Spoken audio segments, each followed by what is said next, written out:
So I'll kindly request all of us to stand very briefly, and then we will get to the next session. Let's kindly all arise to our feet. Still waiting for a few guests and delegates to stand. So you already know the gist of this. So I would have taught you a new style today, but because of time, we'll go back to the chicken dance. So we already know the gist, right? So let's stretch our arms up, everyone. Let's try. 1, 2, 3, 4. Let's go. 1, 2, 3, 4. 1, 2, 3, 4. 1, 2, 3, 4. Wow, thank you so much for for responding. All right, over to you, DJ. Please make sure that you're having a bit of fun. Smile around and walk around. Let's go. Up, up, up, up. Let's go.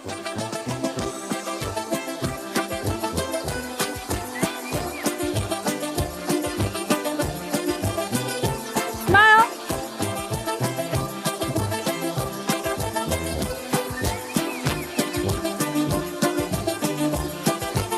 Walk around to digest the food. Just walk around. High five, people. High five, high five, high five, high five. All right. Back to where you are. Up, up. Let's go. More energy now.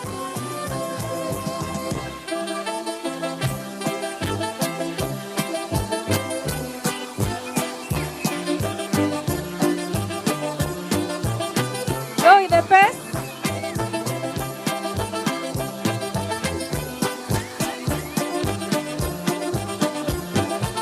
Faster. Faster.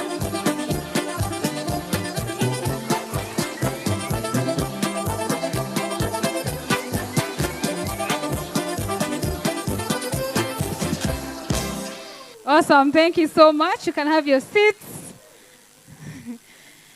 Your food is halfway digested. For those that have workout goals for the day, you can go ahead and tick. So we are moving very swiftly into session 11. That's a powerful panel discussion on advancing gender transformative CRVS systems to accelerate societal inclusion across the life course. So in this session, we'll be able to reflect on how far we've come, what we've learned, and what we must do next. And so to lead us through this important conversation, and also introduce our amazing panelists, please join me in warmly welcoming our session chair, Dr. Romesh. Let's put our hands together for Dr. Romesh.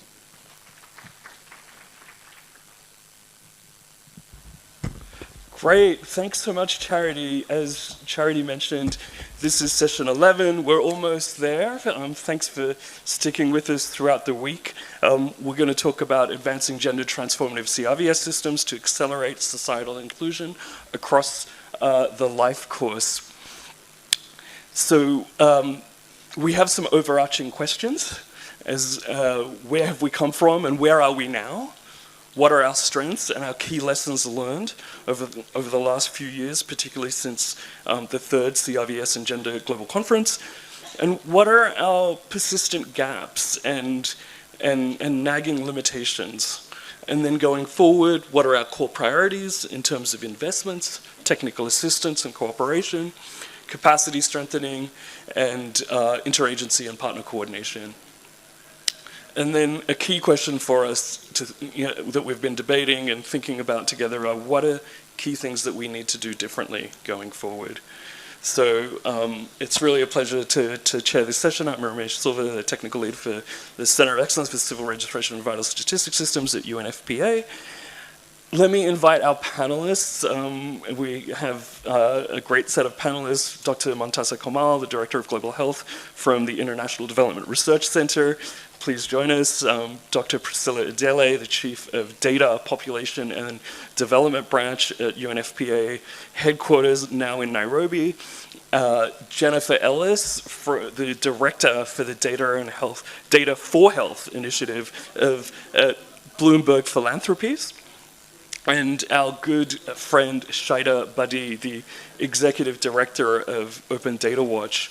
We also have Ms. Jane Joram, the Registrar General at the Office of the Attorney General here in Kenya. Thank you for joining us. I believe Ambassador Philip Thigo may be a little busy with some of the official activities today, so I don't think he's here yet, and if he joins, we'll obviously swing him in, but let's get started. I wanted to open up a conversation with all of our panelists, really to help us kind of switch gears and start thinking about, where do we need to go post-symposium. So let me start with Montaza Kamal. Montaza, this is the fourth CRVS and Gender Global Symposium that you've participated in. You've been instrumental in really setting up the Center of Excellence and over the last 10 years and shaping and launching this global symposium every couple of years now. I wonder whether you could take a moment for us and reflect for us how this work has evolved over the last 10 years. Where have we come from? Where do you see us kind of right now? And what has changed since the first CRVS and Gender Global Conference way back in 2018 in snowy Ottawa, Canada, and particularly with the CRVS and Gender Agenda?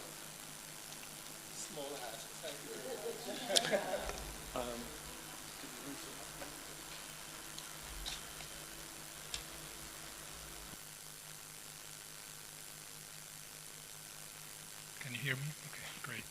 Thanks very much, Ramesh, for the question, and thank you very much for the opportunity to really reflect on what has been I think a tremendous journey for me personally, and for my program area where I work in IDRC, but also I think for the field as a whole. Maybe just a few reflections on what changed, but also what hasn't changed, and I'll be brief. I think what has changed, I really feel like over the past 10 years, there's been more a welcome attention to the work of the army. I call it the army because it's really very hard work. The army that is working on civil registration and vital statistics. I think in the past has been I feel that they did not get their due attention, due resources, due support, and I think now, I'm not saying there's enough now, but I think certainly compared to 10 years ago, I think there's a bit more attention to the work they do and the importance of the work that they do and you do. So I think this is really welcome because this is the basis, the human power we have in this field is really what we need to build on in the future. In the first symposium in Ottawa in 2018, we had a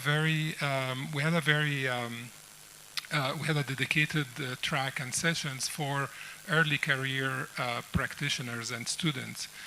And that was really, I wouldn't say an eye-opener, it was really a very welcome investment in really bringing in more people into this field. At that time, we were hearing a lot of people saying, there's no next in line to take my place if I retire or if I want to move on to another job. And I'm really, really impressed and very, very proud and happy. Again, there's never enough, but that to see there are really more, there's more early career people who see this as part of their journey, their professional journey, and I think we need more of that and more support for early career people to come into this field. I think in general, I think over the past 10 years, I think the field has come to become really more of a field as opposed to sporadic investments and sporadic attention. Not enough. Definitely not enough system thinking, but it is better compared to 10 years ago. The other, maybe specifically on the point on gender issues, when we're organizing the first one, we're contemplating organizing the first symposium, and I put forward the idea of having the focus on gender in that first symposium. My team said, there's just not enough people to fill a day and a half. We said, well, we'll have, if we make an effort, we kind of bring people out. So I'm now absolutely delighted. We have 3 absolutely packed days, and we probably could spend another week together to really work, to discuss and present work in this area. So I really think, it's kind of like if they build it, they will come. I think the more attention we pay, as we have been discussing these past 3 days, the more attention to gender issues in CRVS, not only as definitely as a rights issue, but as a visibility issue, as a recognition issue, as a social policy, economic policy issue.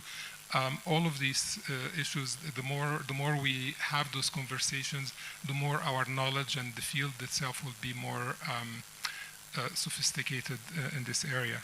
I have one last point. I know I'm speaking a little too much, but it is very exciting to be here, and I wrote some notes for myself. What has not been enough, really, I think, change in the past 10 years is attention to research in and on CRVS systems and CRVS methodologies and approaches. We had just a glimpse earlier today about how research can help identify, like all these people that we say, that they're hard to reach, that they are not accessible, that they're not counted. We need to understand why. We need to understand what in the system represents hurdles for them, and what are the socio-behavioral aspects in their own lives that represent hurdles in that space. We definitely have seen a slight improvement in coordination and collaboration, but not enough. We are at an era where we all will have to do more with less. And this is not a cliche, it's actually a reality, I think, for many of us facing, whether it's funders or governments or civil administration authorities. The last point, that's for me, I guess. The last point is really, we need to, financing, I think someone else here will talk very strongly about financing, but I want to say, really, we need to be able to move the needle in terms of the analysis and the use of civil registration vital statistics data, packaging it for decision makers in a way that makes sense to them for their areas of work and their area of policy and decision making. Unfortunately, the onus is on us, even though the decisions are not in our hands. But the onus is on us to really find the language to speak to make this resonate with decision makers. Thank you very much. Wow, thank you, Montassa. I think you've touched on a number of points, a need for more systems thinking, but a reflection that the field has grown substantially. We went from scratching around trying to fill 1.5 days to now struggling to keep within 3 days. I think one other thing, which is implicit in your comments is that back in 2018, there weren't any explicit CRVS and gender programs, globally, regionally, or nationally. By my analysis, every global and regional major program has a CRVS and gender program, a very deliberate and explicit one. And I think also, as demonstrated from many of the country delegations, we're seeing an increasing number of CRVS and gender focused initiatives around marriage, divorce registration, femicide, prenatal sex selection, right across the life course. And so I think, your points that the field has come quite some ways in a relatively short space of time is a really helpful reflection. But I think the other thing is the need for us to do a better job of using all the available data and packaging it up for stronger decision making and action is clearly an important call to action. I hope in the Q&A and the discussion after the panel we'll hear more, particularly from the audience, in terms of ideas of how we can come together around that action agenda, from evidence to action in a coordinated and collaborative way. Thanks so much, Montassa. Let's move over to Priscilla Idele. Priscilla, you've had a long and distinguished career, particularly in the UN system, over 2.5 decades. Throughout working on strengthening of civil registration and vital statistics systems, And recently you've sounded the alarm, a big alarm, about a global data emergency, over the last year or so. Can you recap for us, what's the nature and the extent of this global data emergency, and why do you see, civil registration, vital statistics, legal identity systems is so important, especially during the current global data emergency? Thank you. Thank you. Good. I think it's on. An important question, and he says I've been in the data space for 2.5 decades. I feel like a dinosaur, but but that is true actually. And I have colleagues here that I went to school with long time ago. We've worked a lot on building data systems across the board, including censuses, surveys, and so on. But we are now in a turning point in the data space, and just talking about the bigger picture from the SDGs. In terms of progress that we are making, while we have 200 and something indicators, we are actually falling behind in some, and if not, reversing the progress in others.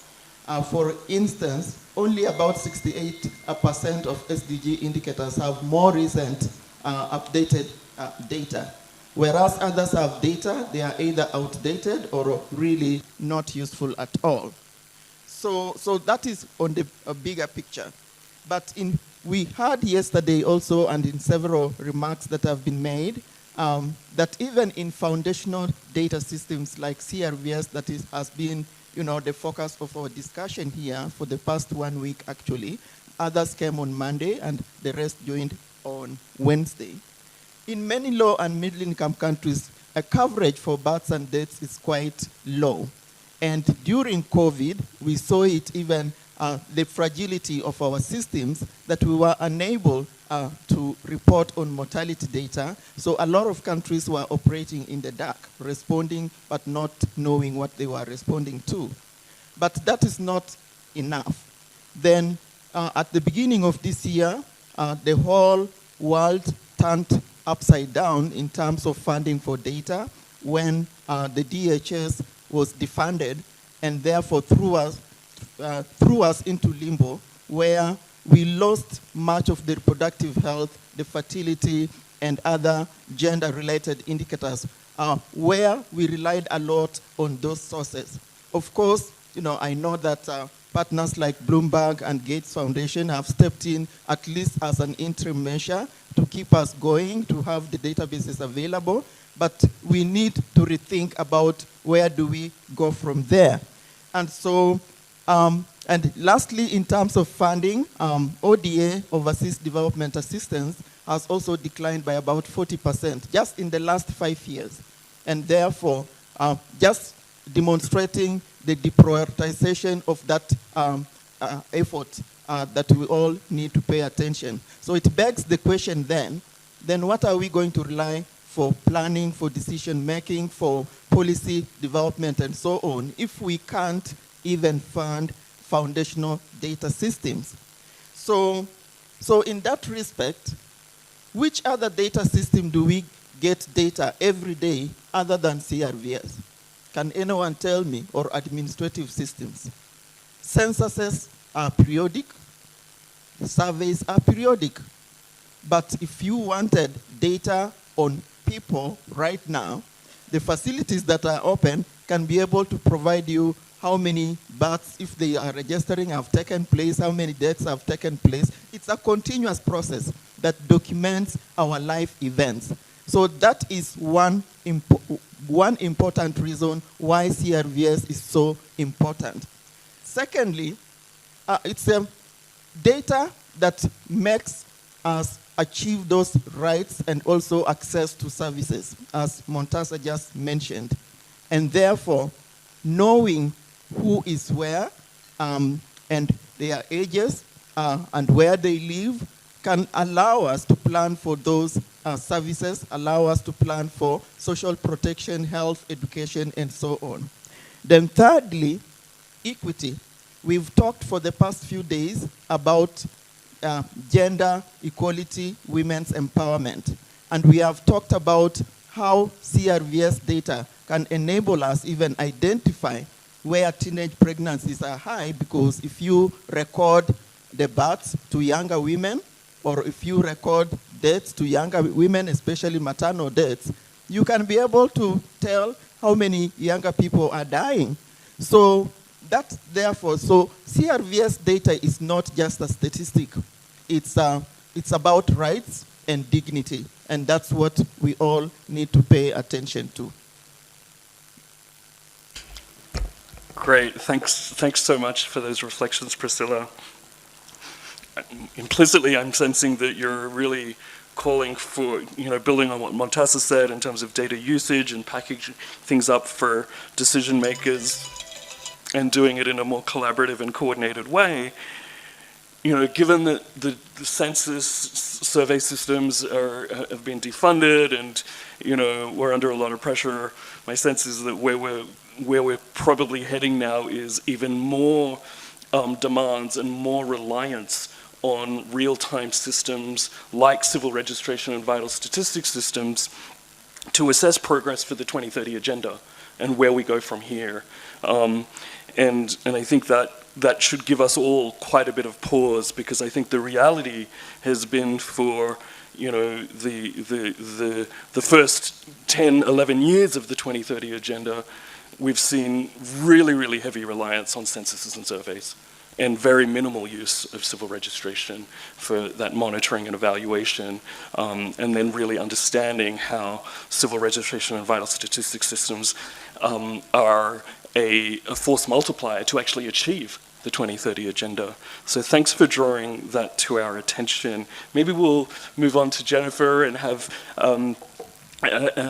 so thanks, Jennifer. Bloomberg Data for Health really has been and continues to be a generous and committed partner in building data systems and evidence to advance healthy societies everywhere. But the COVID-19 pandemic, caught us all unprepared and exposed the harsh realities and the weaknesses in civil registration and vital statistics systems worldwide. So 5 years on from those dark and scary days of the early phases of the pandemic, what do you see as the key lessons from the pandemic that we need to re-engage and take stock of right now? Thank you. Yes, thanks for that great question. There's a lot of directions to go here. I think there are so many lessons to come out of the pandemic, and I think three really come to mind for me as most central to CRVS, and a lot of them are principles we've incorporated into the work on the Bloomberg Philanthropies Data for Health initiative. I think the paramount one for me is the true importance of country leadership and country expertise.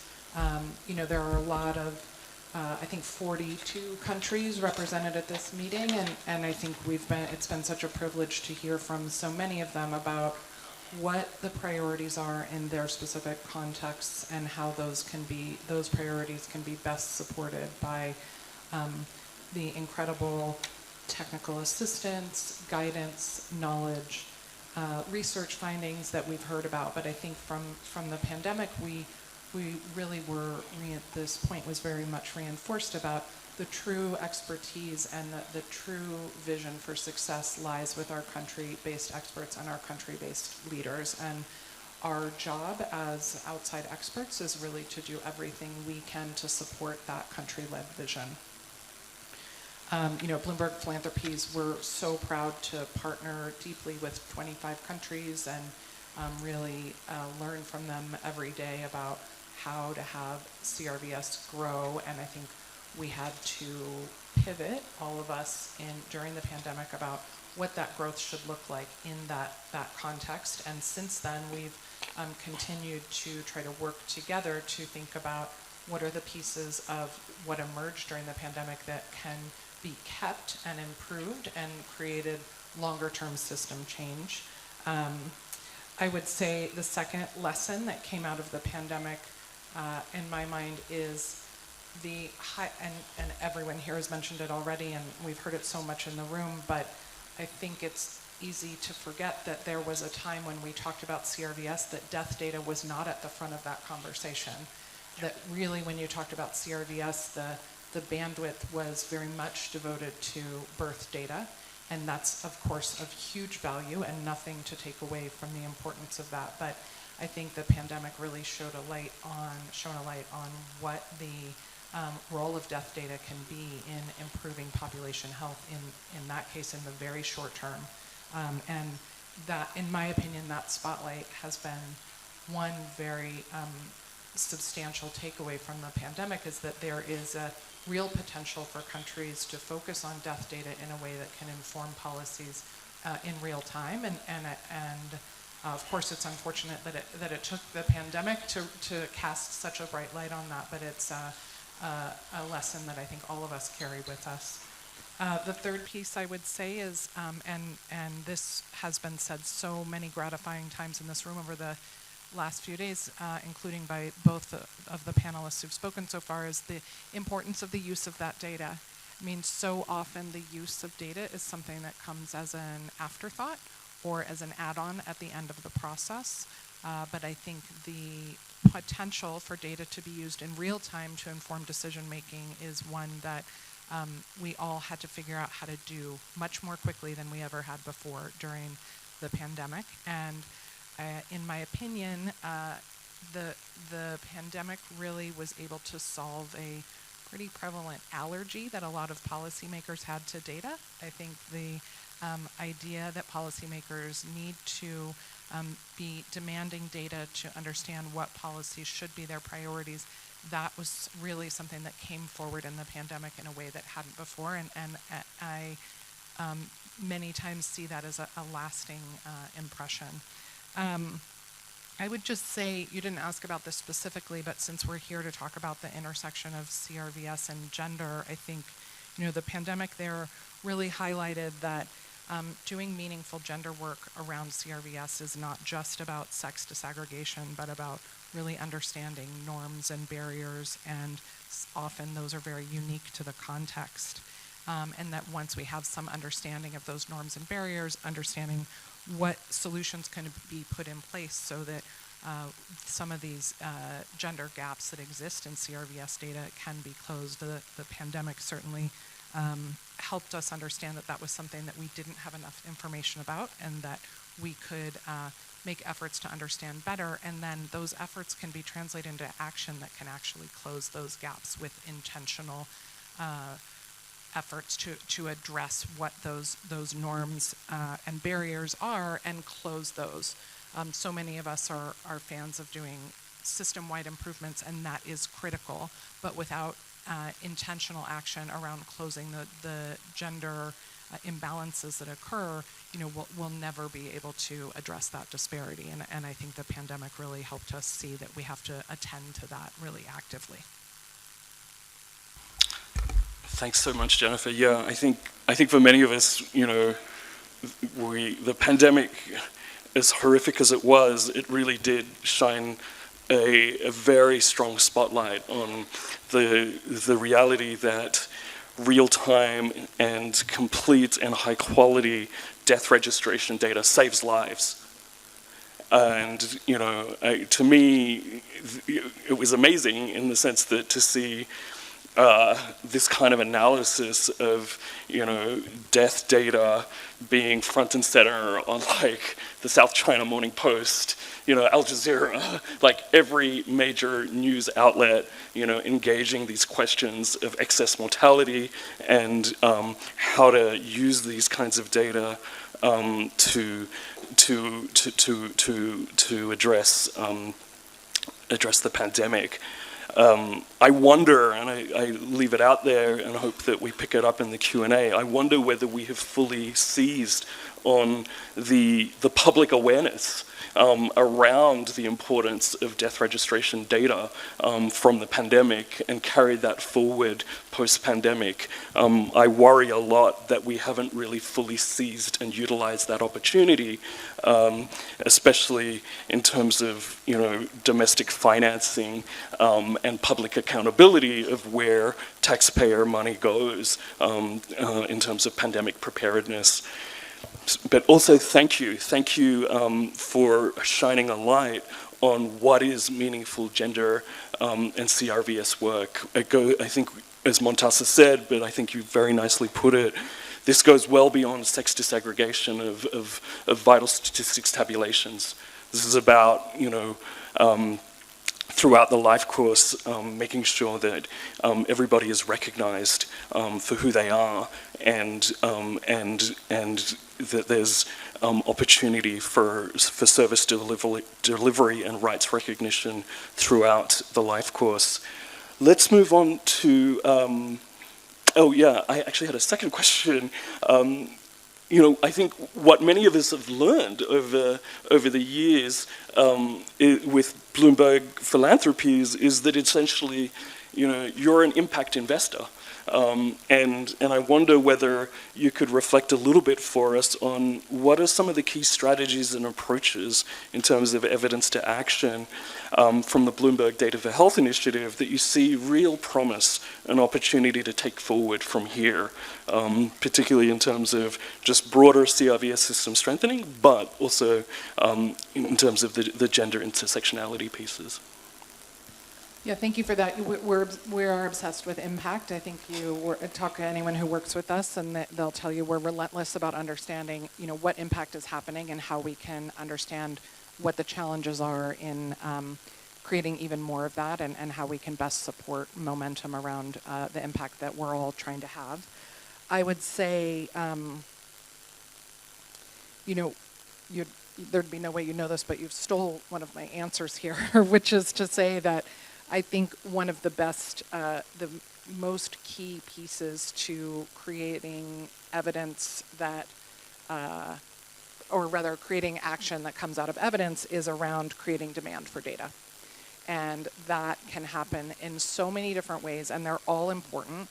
I mentioned a minute ago policymaker demand for data, and I think similarly creating that demand from the public perspective, which you just mentioned, including not only from the public like academics and NGOs who might be able to use data for really important advocacy points, but also internally within governments. We have had the pleasure of hearing from so many governments who want to do more to understand data in real time with internal facing dashboards, with indicators that they're able to look at over time that can really ensure that the actions they're taking are supported by what the data is showing, and that where they have gaps in their data, they're working to close them.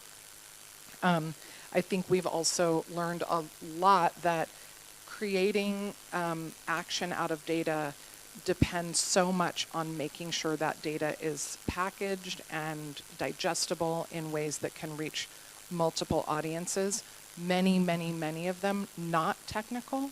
I mentioned earlier that I think that the pandemic helped solve a lot of allergy to data from people who previously would just said, like, I'm not a data person. Like, I want to do what's important because I think there's a consensus that it's important, but sort of didn't want to get into the data piece. I think those are audiences that are so reachable with the right packaging of the CRVS data that everyone in the countries that we're liaising with has worked so hard to strengthen. So I think understanding opportunities to package data that's in particular say not only what the data says, but what matters about it and what actions can come out of it is a really critical piece of the process.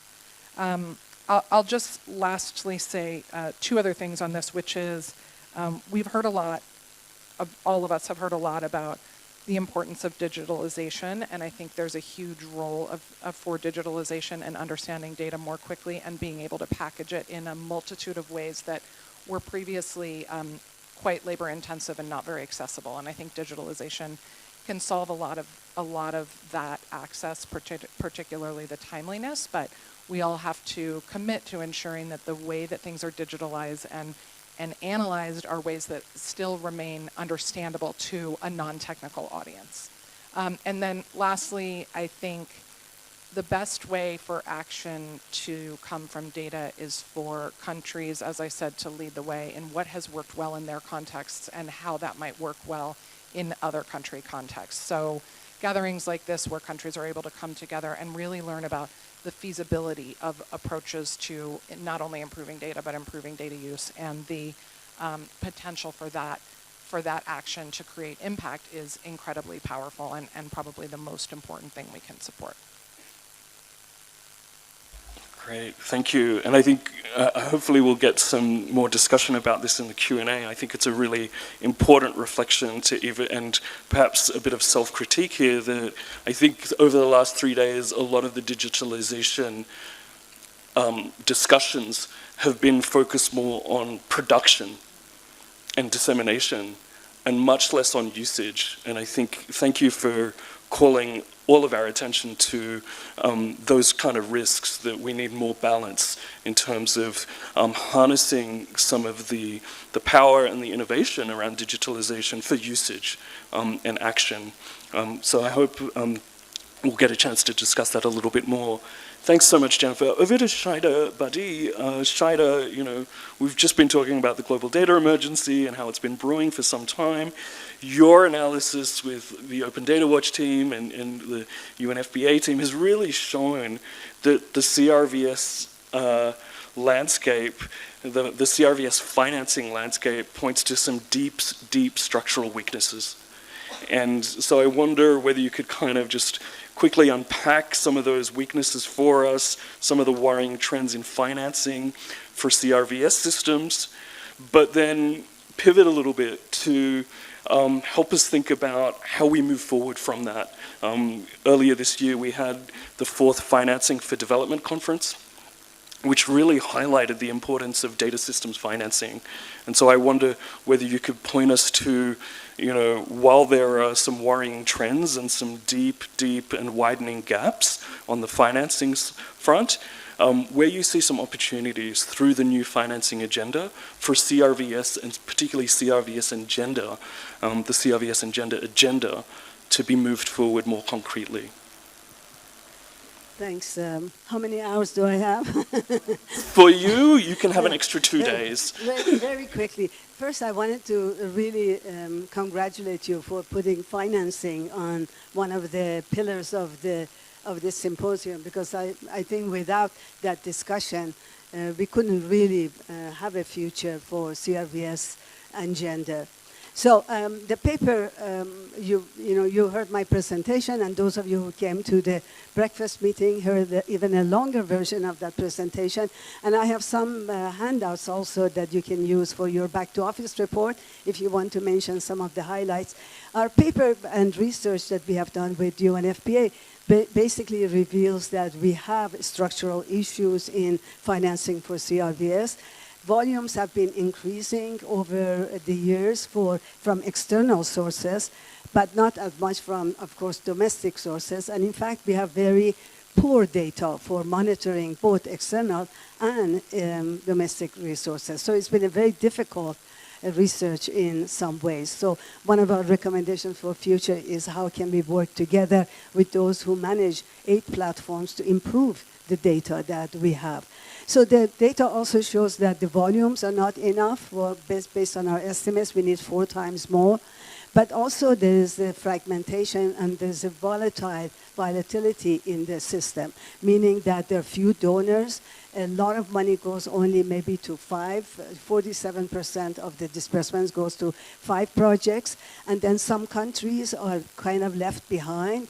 The countries that really need to improve their CRVS system do not have the mechanisms to access the funds that are available.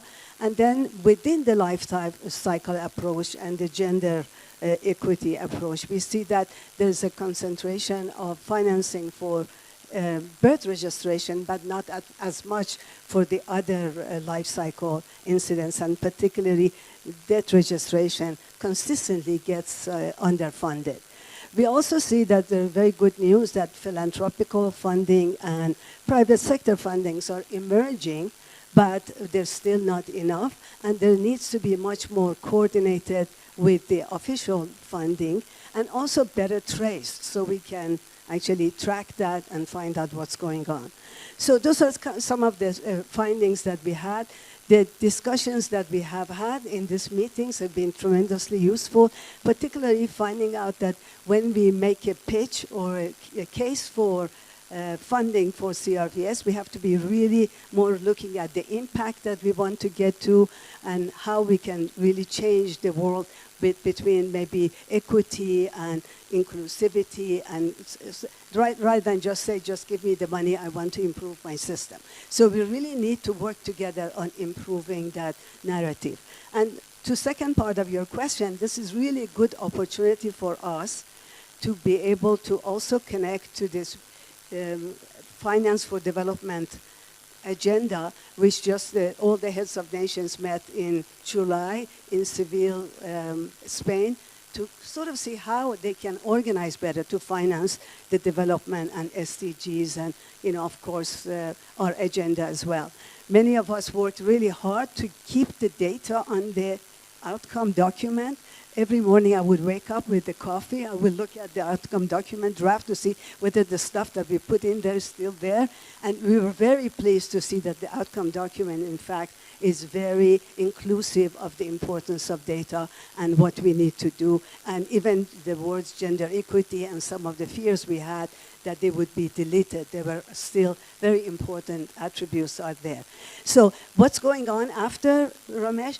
That there's a lot of activities now. There's the group of donors and private sector, we're hoping more private sector, but also civil society organization and international organization coming together for what's called the Civil Program of Action. So we have short acronym is SPA, and many countries have signed up to that SPA for data and monitoring, including Canada, of course, UK, and many other countries. And what that SPA is trying to do is kind of our vision, the vision that we've been discussing for inclusivity and for efficiency and for taking advantage of technology, is translated into these 3 pillars of in SPA for data, which we are now right now trying to translate that into action. Let me just quickly mention what the 3 pillars are. The first pillar is very much on efficiency and alignment. And I don't have to say what's under that. There's all kinds of coordination and alignment between donors for data should go under that. The second pillar is very, very important for CRVS, and that's called future-proofing investment in data. And the future-proofing basically means how can we use the technology, how can we use new sources of data, like citizen data, how can we have more use and impact of data that kind of build a system for future that could be sustainable and moving forward. And the pillar 3, I have to remind myself, and the pillar 3, no wonder I don't remember this because it's outside my field, is political commitments. And this is what is very important for all of us to sort of see how can we actually reach and get connected this agenda to the political commitments. And I'm too bad that our ambassador Philippe is not here. He's very good in sort of advising to us how can we maintain that, because we're much more coming from operations, technical and research field, but how do we connect to the political level and keep the data on the agenda of political level? So Ramesh, I wrap it up by saying that we're very busy, action-oriented. There's going to be a meeting in Paris on November 4th, which is the roundtable, bringing some of the donors and some of the sort of civil society organizations together to review this SPA agenda for data and kind of translate it very much into action.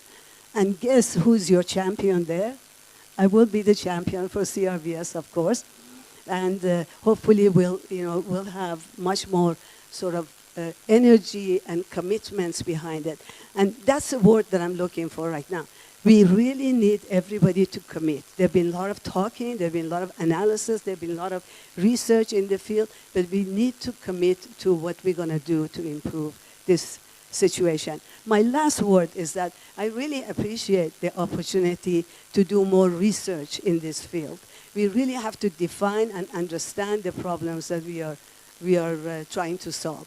One of my famous sayings, I'm an old lady, that the problem well defined is the problem half solved. So I think by understanding that problem, we can really see how we can have a program of action to solve it. Thank you for the opportunity. Well, I think, Shaida, we thank you for being such a forceful and vibrant champion for CRVS and CRVS financing, and that's really, really important. I think a lot of the financing paper that you introduced to the symposium and your discussions, I think they highlight, a real asymmetry here, which is worth being quite explicit about. I think we see from private philanthropy, the sort of value for money, impact investing is quite well formulated, but when we move over to other forms of financing, like official development assistance, domestic and international financing, the baseline data is very incomplete. There's a lot of missing data there in terms of what's really being financed and funded, and then there's even duplicate and triplicate reporting. So I think, part of the theme here is being more coherent, more joined up, and more coordinated. And I think what you've really helped us identify is where we need to be more coherent and coordinated and joined up on the financing piece. If we're going to be able to make the case that CRVS is a smart investment, it's a smart investment particularly of public money, but also private money. We've got to get the evidence base on much, much surer footing. So thank you for really highlighting that for us. So let me move on, and really warm welcome to Jane Joram, the Registrar General from the Office of the Attorney General here in Kenya. We're so thrilled to have you with us, and we're really, really grateful for the government of Kenya for hosting us in the beautiful city of Nairobi and being so generous in sharing lessons learned and insights from the important journey of the government and the people of Kenya, and in advancing legal identity for all. So really, a really, really big thank you from all the co-organizers for your generosity and your hospitality. A major, major focus for this year has been on strengthening CRVS and ID systems, not just at the bookends of life, but particularly in the middle of the life course, key transitions such as marriage and divorce, from childhood to adolescence, through to later life. I wonder whether you could, help us and to understand what are some of your key take-home messages from this year's symposium. Why is a life course approach to CRVS important to the government and people of Kenya? Thank you so much. Thank you so much, Ramesh, and my panelists and the audience. I am delighted. One, I must confess that this is my first symposium to attend CRVS, and from the point of view of a Registrar General, I was very excited. I told myself I couldn't have missed this for anything, and also grateful that it was now being hosted in Kenya, in which case we had the opportunities to bring in as many participants as we could, including walk-ins. And so my take-home has been taken home by several others, including my colleagues in government. And I think for me, if there's any forum where the issue of an end-to-end, life course approach to CRVS has been expounded, it is this forum. I think for me, what came out is that, and I've listened to the journey, and I have heard that the journey at some point did not encompass the full life cycle, but when it has, I think it has been taken on with a bang. And why I say this is because as I sit as the Registrar General, I am currently principally responsible for the in-between phase of marriage, divorce, adoptions, and so on. And so I walked into this forum initially thinking it was marriage, birth and death. But the insights that I got from the various presentations on how marriage and divorce has been taken on board is very, very enriching. And I think my take home, especially for government, is this. And I know a lot has been expounded by my colleagues on registration of births and deaths, where we have really made inroads in this country, but we seem to lag behind a bit in the registration of marriages and divorces. And I think take home is this.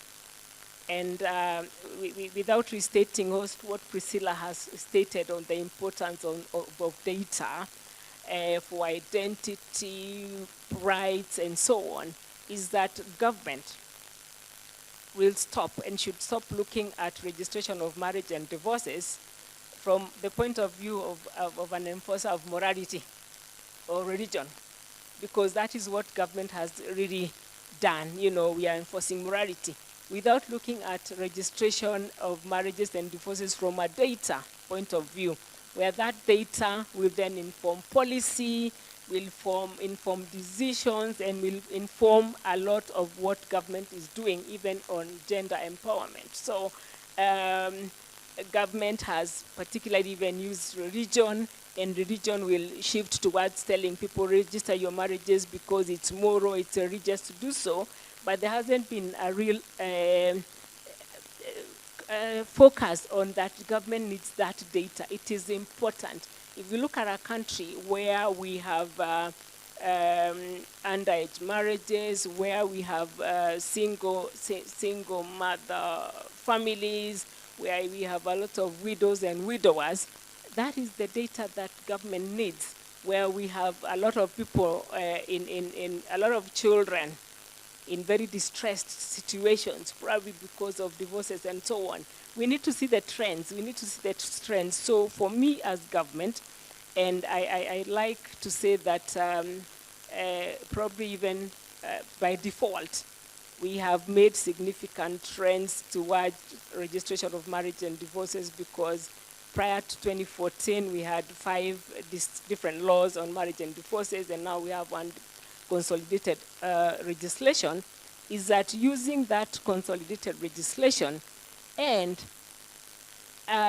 emphasizing on coordination and cooperation with the other agencies, we can really utilize what we already have in terms of legislation. We can also utilize what we have in terms of inroads into devolution. We have devolved units, so government can use devolved units. Government can use NGAOs, the national government, which goes to the grassroots there. So I think for Kenya and government is to really make use of what we have from grassroots to collect data on marriages, divorces, those customary marriages. And I'm happy that when we listened to Malawi and our neighbor Uganda, we noticed that they have of course the same similar kind of law, and because their even political dynamics are similar to ours, we can utilize grassroots to collect that data, and it is very strong in the grassroots. And you will note from our chief seated in the audience that we have very strong in our language, we say mashinani. So mashinani is grassroots. It is very strong, and the infrastructure is very strong. So for government, we'll use that infrastructure. We'll also use the infrastructure that is already established, the civil registration infrastructure. And where we are already plugging in, we are using IPRS for our marriage systems and so on. So take home for government is that we are not doing so badly if you utilize the infrastructure that is already there, including the geographical, the political, everything, and build up those systems that can be able to collect proper data and statistics that can inform policy, that can even be used by our citizens. From a citizen perspective, that data can be used for enforcement of rights, We are very good at gender advancement in this country, but yet we had not been able to look at this from a gender perspective. We have many succession cases where women are not able to prove their rightful state in marriages. And those in Kenya will agree with me that most of the succession cases in court drag on for years, just simply because a woman was not able to position themselves or identify their position in their family. So it will inform even court decisions, court processes will be faster, sharing of information with our courts, and this is also another coordination and point of convergence that we will have with our courts because of transmitting the divorce decrees and ultimately having developing very agile systems that will be able to utilize data held by the different departments. So from here, we know that as government, we need to build synergies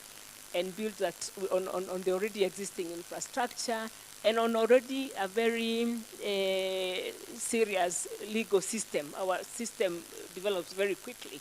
So as government, we will take that and build on what is already existing. Thank you.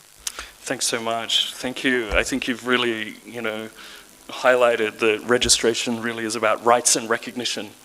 And across the life course in terms of, trying to understand, the population in terms of adoptions, underage marriages, the needs of widows.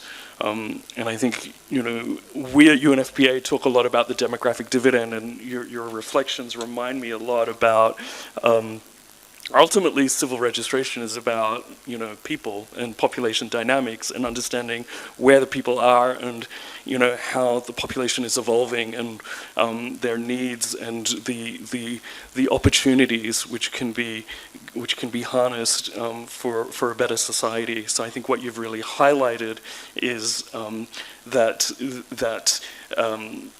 function of civil registration as a tool for empowerment, but also a tool for population and demographic foresight. So thank you for that.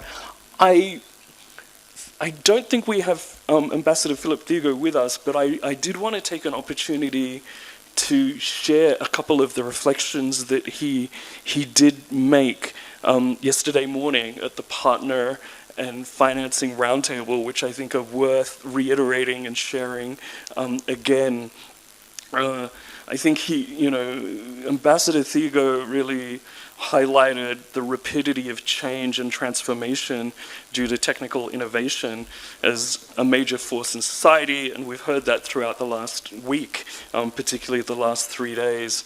I think our colleague from UNICEF, Gloria, really summed it up the other day when she highlighted that over the last 20 years, we've rapidly as a field gone from talking about CRVS to then CRVS and ID management to CRVS ID management and digital public infrastructure. And now talking about CRVS, ID management, digital public infrastructure, and artificial intelligence. And so I think, this is the things are really moving quickly. I think one of the key questions which we channeled to Ambassador Thigo was, do we even need CRVS? Is it outdated? Is it past its use-by date? Can we just leapfrog over it and just, go with the new technologies of AI?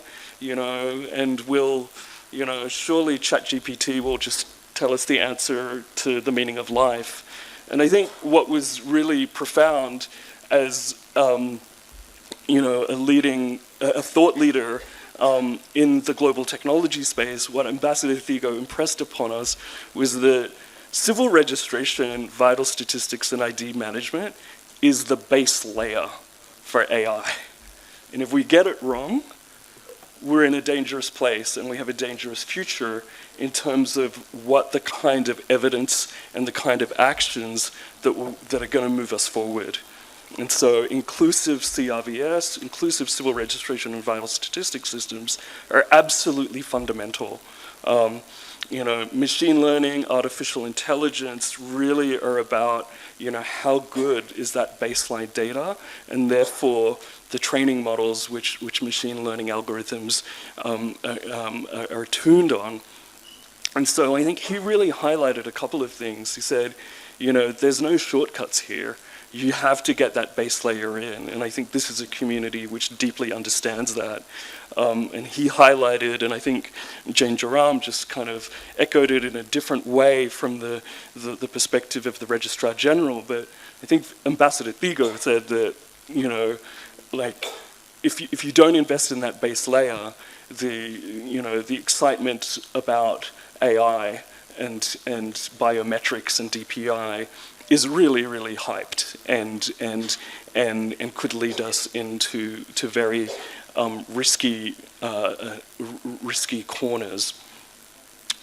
One of the other things I think which Ambassador Thigo really emphasized, and I think a number of our speakers, particularly Montasa and Jennifer, highlighted, is he really called for us to engage other actors. And he said, listen, this community needs to make the case more coherently to parliamentarians.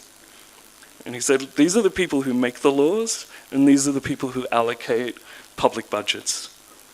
And so if we can't convince them, then we're really, really at a disadvantage. And I hope that, as we take this agenda forward, we'll think more about engaging parliamentarians. My hope is that at the 5th Global CRVS and Gender Symposium, we're going to have a lineup of parliamentarians, sitting in the fancy red chairs. And so I think let's take that as a challenge, as a community, because I think that's pretty critical. He also emphasized that we need to do a much better job of outreach to the private sector, and I think a number of colleagues have already mentioned that, but it's worth reiterating.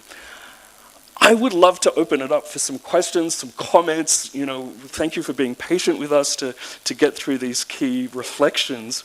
But of course, the whole point of the symposium is to have a vibrant exchange. So let's take a round or two of questions or comments. We're almost there into the sort of final close.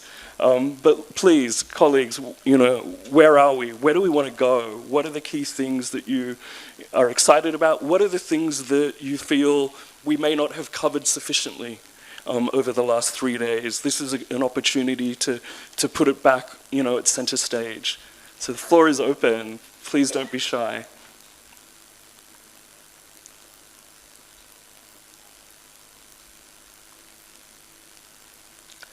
Great. I see a question here at the front, and then one way at the back. And let's take one more. Let's start with those two.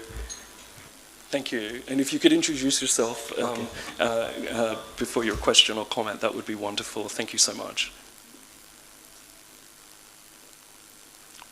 Merci. Merci beaucoup. Thanks a lot for having given me the floor. I am Director General of the Ministry of Women. I'm from Côte d'Ivoire. Once again, thanks a lot to the organizers for having associated with us to this important symposium. I'm extremely happy because of this extremely wealthy and enriching exchanges. I will want to reflect on a certain particular aspect so that that could be a subject of interest, matters gender.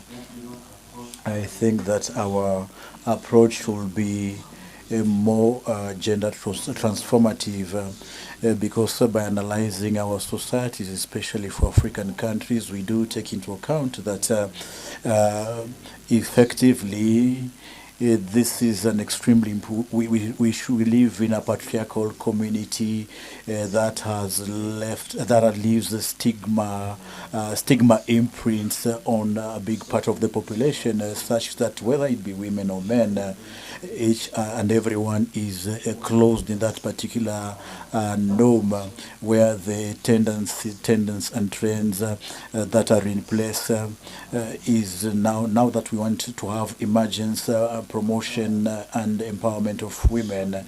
From my perspective, from every state structures, we need to give training a main function. The decision makers at times do not have this perception of things, and this has resulted in the fact that we've actually noticed that the data that are shared in the reports, even if they are aggregated by sex, the analysis never take into account the women specificities. This leaves a great problem. Yes, the analysis that we do. For us to do the analysis, we need to have the competence and the know-how, because what I have understood within the projects that we have actually done in Cote d'Ivoire with our partners, we took a multidisciplinary and multi-sectorial approach. What we did understand and notice that the actors that are tasked with collecting data, that will collect data and do statistical analysis, when we looked at the gender aspect for women, were surprised to understand that that was never understood as being as an extremely important aspect in the different tools. And this leaves us to interrogate ourselves a lot. It is expedient that these actors are trained on data collection that is gender-based, so that can be taken into account as far as policies are informed. For me, that needs capacity building, so that every other administrative skill that particular matter be addressed by experts, so that they can have in-depth knowledge. I am a general director. I am in contact with the different decentralized units of government, whether it is World Bank projects that will come into our country, whether it is state programs that will not truly reach the targets, because there are realities that are that cultural. And we have the impression that we do finance without getting expected results.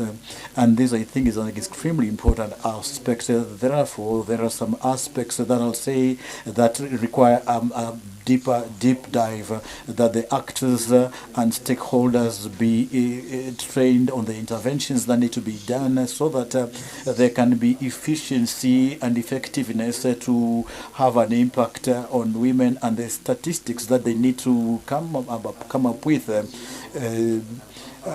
Let's say they say that there are 30 women, nobody comes. You put women in a meeting for men.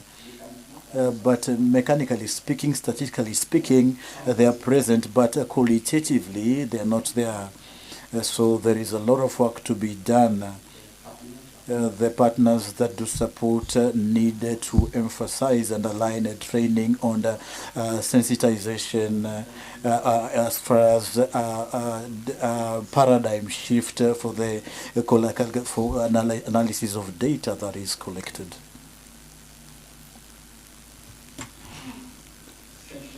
Much to the Director General from Cote d'Ivoire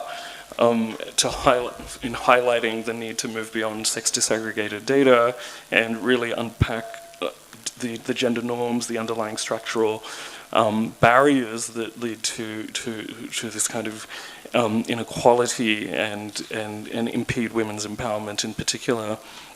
I think you've highlighted the need for a broader capacity strengthening agenda, so I hope we'll have some more reflections on that. But I do believe we had another question towards the back. Yes, please, go ahead, sir.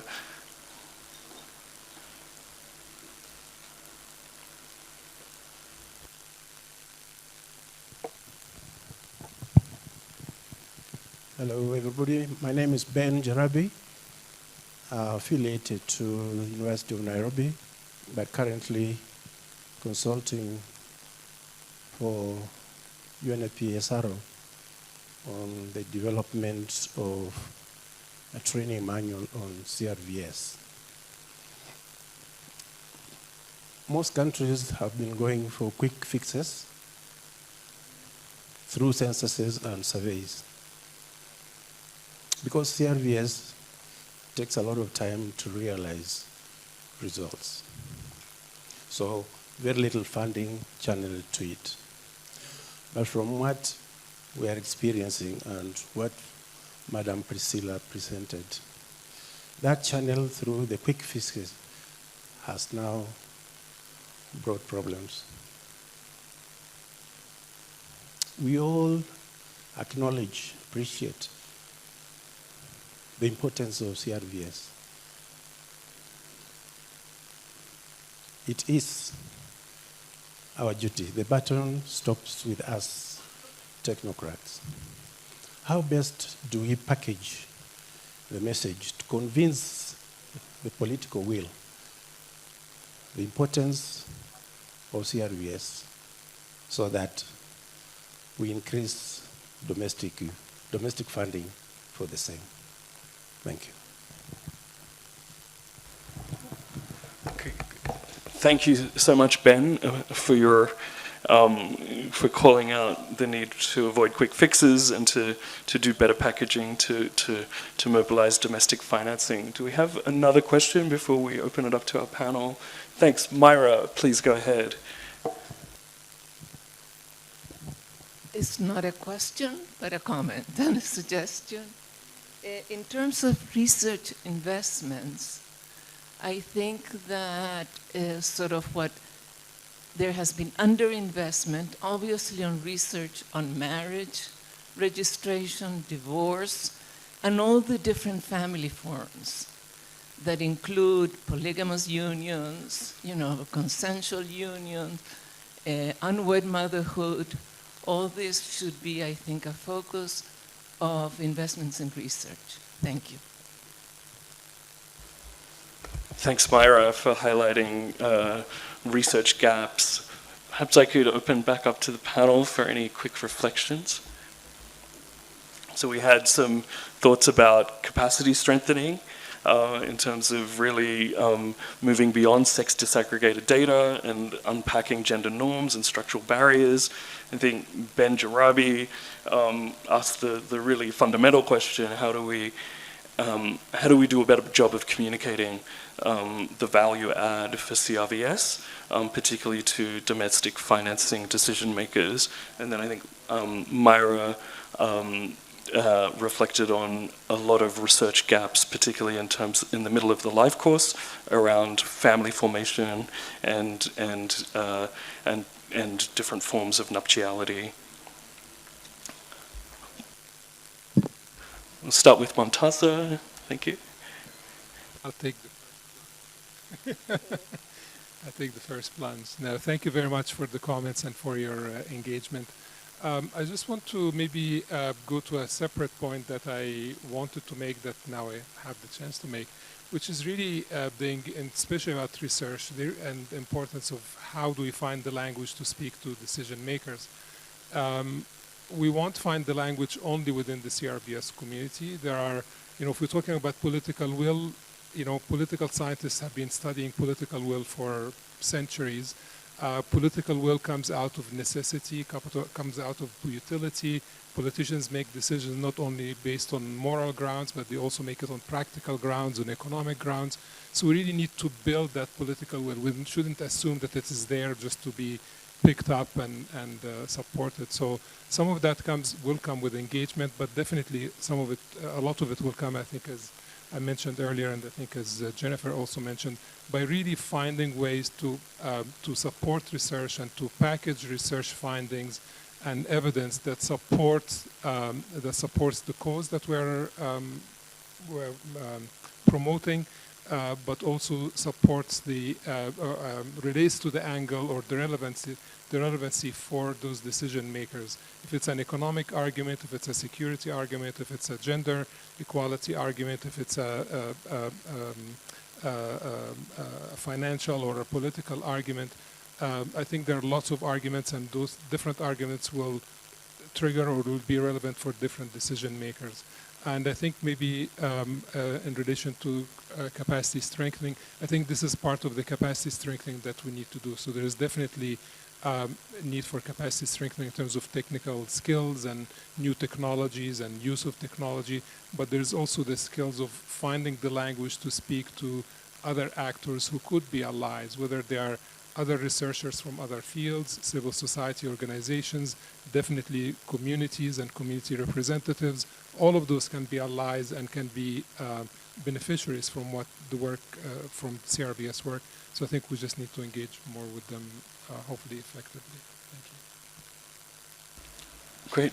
Maybe Jennifer and, Priscilla, maybe then Jennifer, and maybe I could kind of put our financing champion on notice that we need an answer to Ben Jarobi's question around what do we need to do to make the case for domestic financing. Thank you. We need to invest in data as a package of programs, not decoupled from programs. That's what we need to do. Because currently, whether it's donors or governments and so on, data and evidence are seen as a separate thing outside of traditional programs on health, on education, on energy, or whatever we do. So until we do that, then we shall continue to face this reality of things just being considered as an afterthought rather than a package of planning and decision making. Secondly, I think in terms of more funding and financing, we shouldn't only be looking outside. I think even at the community level, if we have talked about the need to demonstrate impact. If we actually turn this data and communicate it to communities, say if children are dying and we are able to tally up what the causes are and address those causes with communities and show them the value of addressing those diseases where perhaps there is a demonstrable success in reducing incidence of deaths due to that specific illness, I think communities will pick them up. But often our attention is only at national systems, which is fine. But change happens in communities. The national system just aggregates what happens in communities. So let's bring different actors into the process. Today, I attended a very interesting session with the assistant chief. I don't know, I think I can see him there in his very nice uniform. And he's somebody who deals with the community, so he knows what the issues are and what can be done. And we need to work more with them rather than with ourselves. I think a lot of times we talk with ourselves. Capacity, yes. Let's invest in capacity, not complexity. Often we are intent on investing in technology and other complex things when circumstances, even in those institutions that we are trying to invest in, are not ready for technology. So we have to capacitate. If we work with communities, capacitate them to be able to generate information which they understand and they use themselves. Then we have the private sector. I don't know how many countries have actually engaged with the private sector. The private sector needs information on how many people they can sell their products to. If they are pharmaceuticals, if they are phone companies, they need to know how many people are being born, how many will be aged this much so that they can anticipate the demand and produce products. So we need to figure out, they will support, but there's always an ulterior motive. So anticipate that ulterior motive in advance so you can give them what they need and they will also give you what you need. Thank you. Very hard to follow. I too appreciate the points from our commenters in the audience. I will say to follow on Priscilla's point about capacity building, I always appreciate when this point comes up because, you know, I think every single one of us loves to talk about sustainability, particularly if you're coming from a funder's perspective. Sustainability is always a key theme and one that we try to make sure we're inspiring conversation around from the beginning. I think, you know, capacity building and sustainability are a natural pair, and I think that Priscilla's point about the perils of complexity in capacity building and how complexity can act in opposition to sustainability is something that's really important to keep in mind. But I think as everyone's thinking about what next steps come out of this meeting, thinking about clearly identifying the capacity building needs and making the argument for why capacity building can be the partner of sustainability is a really key point to make. I also appreciate the point about marriage registration efforts and how that often is absent from the conversation, and we're certainly guilty of that. And at some turns, I would say one piece that would be really helpful in highlighting the marriage registration point even more would be to continue to think about how to articulate the public health impact of improved marriage registration. And I think being able to shine a light on that could be a really key piece to bringing more attention to that effort. And then lastly, on the point about communicating and making the case, I think this is really something we've thought a lot about in the 12 or so years that we've been working in this space. I think one piece that I've learned about this is that storytelling is an incredibly important part of making the case for attention to any area, and that it has to be paired with data, which potentially sounds like an obvious point, but I think we tend to fall into doing one or the other and not both together. A story of an example of where something has worked is incredibly powerful, and data showing what impact has happened is incredibly powerful, and then making those two things join up together is an incredible resource to moving something forward. So I think in the CRVS field, we so often struggle to explain the importance of the work to an outside audience, as many people have reflected on here, and I think telling stories that are relatable and also have data as their backbone is a real key to unlocking some of the barriers to bringing a broader audience to this topic. So yes, picking up from what Jennifer was saying, responding to the question on how do we go about resource mobilization at domestic level, it's really not one size fits all. It's a complex area, and what we heard from Jennifer is exactly right. We need advocacy building, but very evidence-based, and that evidence should be really not storytelling is amazing, but we should really do more investment in linking CRVS with efficiency gains in government. For example, revenues, increasing revenues, increasing service delivery satisfaction, and many other aspects, and sort of economic gains from investing in CRVS. And I was glad to hear that there are some colleagues who are actually investing in some research on understanding the economic gains of CRVS. So we are off to really good base research, as Myra was saying, developing evidence that we can use for evidence-based advocacy to reach these goals. But I also want to emphasize what Priscilla was saying, and I was in the same session with the deputy chief, and I offered him $100 million. What would he do to improve the life cycle? And he had the right answer. He said, invest in capacity building at the community level and women's-based community level. And I think also bottom up, building demand, building capacity at the bottom of the sort of the ecosystem is tremendously important, not only working at the political and at the Ministry of Finance or parliamentarian level, but really also creating demand and capacity to use this data and produce better data for future. Thanks. Okay, well, thank you so much. Any burning last questions before we close our panel discussion from the audience?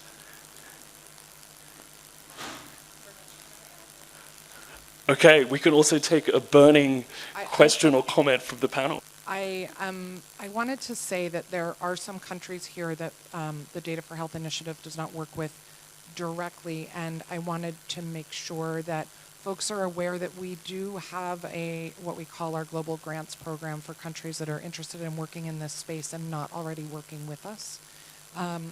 So if you are interested in hearing more about resources from Bloomberg Philanthropies and how we work with countries that see opportunities in this space, please find me. I'd love to tell you more about it.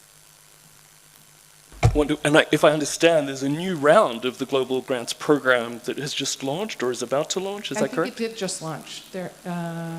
Claudia, yeah, okay. The announcement went out. I think it's open now. Great, so applications must be closing soon, so get in quick. Sounds right. Yes. Okay, great.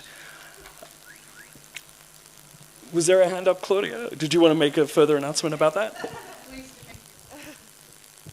Yeah, so I think it actually opens on the 21st of October, closes on the 14th of November.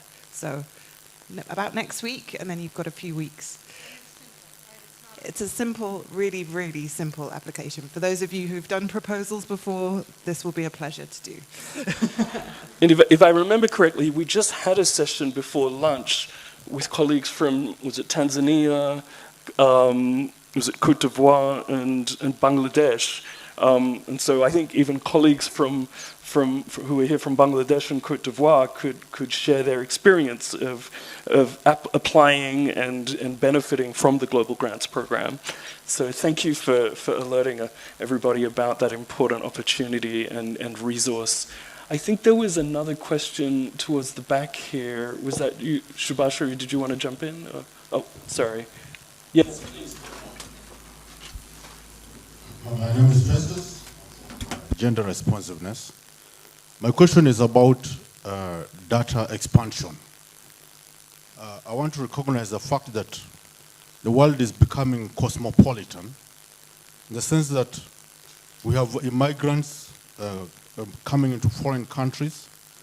We have different people from different races being integrated into society because of marriage. And I also want to recognize the fact that data is becoming a modern universal phraseology.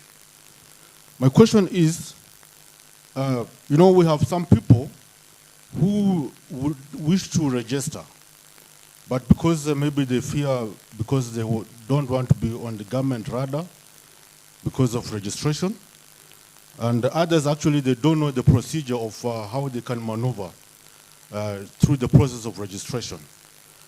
So like they're just there, they would like to be registered, but they don't know how to go about it. I want to know what the steps that CVR would take to ensure that these target groups of people are registered to advance data collection. Thank you very much. Wow, you really saved, the hardest for last here. I think this is a question really about as we live in a more diverse world, how do we ensure that we maintain public trust in public systems, public data systems in particular? And I think you're highlighting that perhaps we haven't really had at the forefront of some of the discussions over the last 3 days, these issues that if civil registration and vital statistics systems require a whole of government and whole of society approach, how do we ensure that the whole of society really does feel invested and they have trust and in these systems? As opposed to feeling that this may not be in their best interests to be engaged and participate. I wonder whether any of our panelists might reflect on this. Thank you, Shaida. Please go ahead.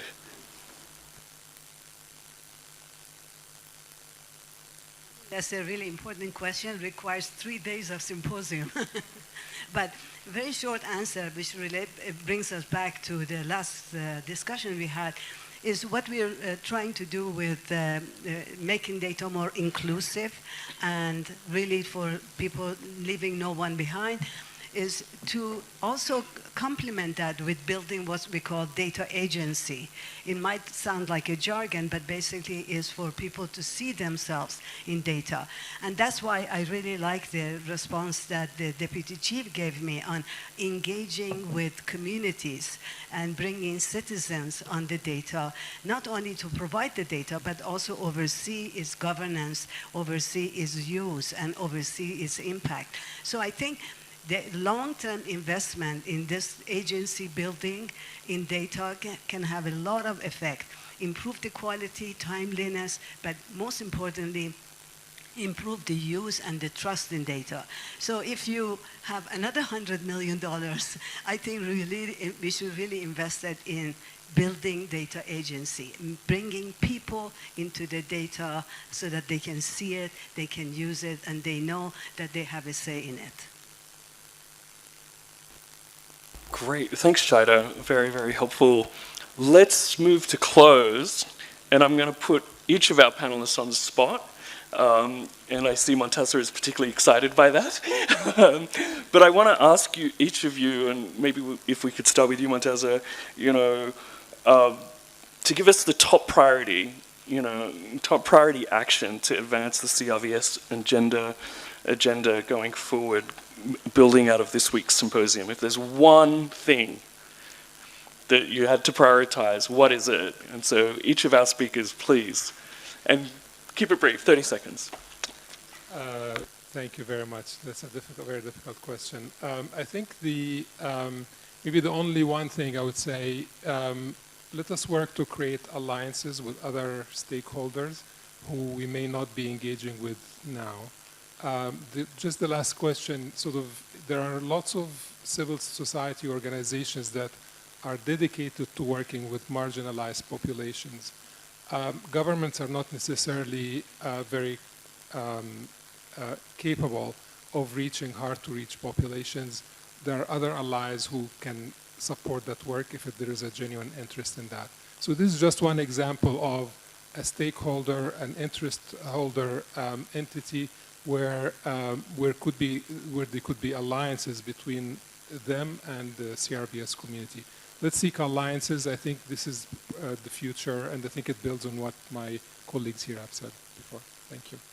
Excellent. Thank you, Montessa. Over to you, Priscilla. If I had one thing, I think I would have three.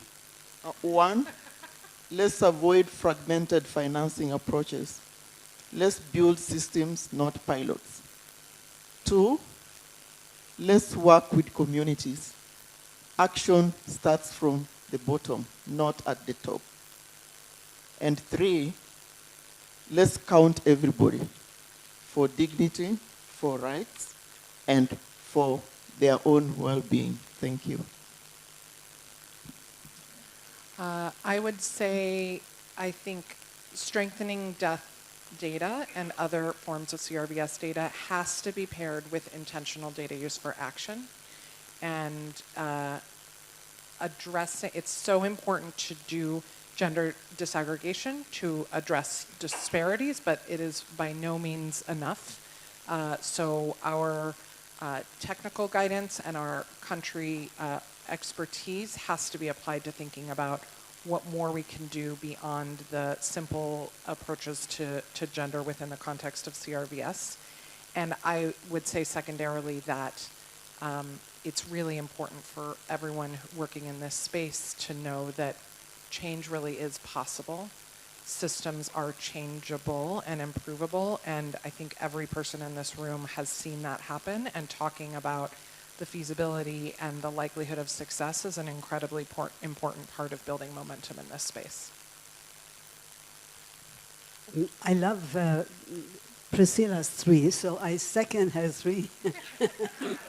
And just top it with maybe one, and that is that we haven't talked about a little bit maybe, and that is to really use the power of open data, making data that we have produced, the existing data, much more open and much more accessible, and sort of invite people to use them and see the benefit, it really creates what we call a virtuous cycle.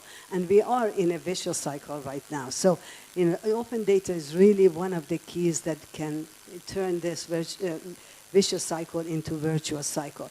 If you have any doubts, please write to me, and I'll tell you more, and we can actually have a discussion. My group specializes in trying to provide capacity building for open data. Thank you. Yes, mine would really pick on what has been said before, particularly on enhancing and building on interagency collaboration and coordination. And this we need to ride on all that we picked from this symposium. And I am particularly committing the Kenya team that out of here, we will enhance. We have already an interministerial working committee. We will look at that committee so that we can enhance the coordination within our agencies.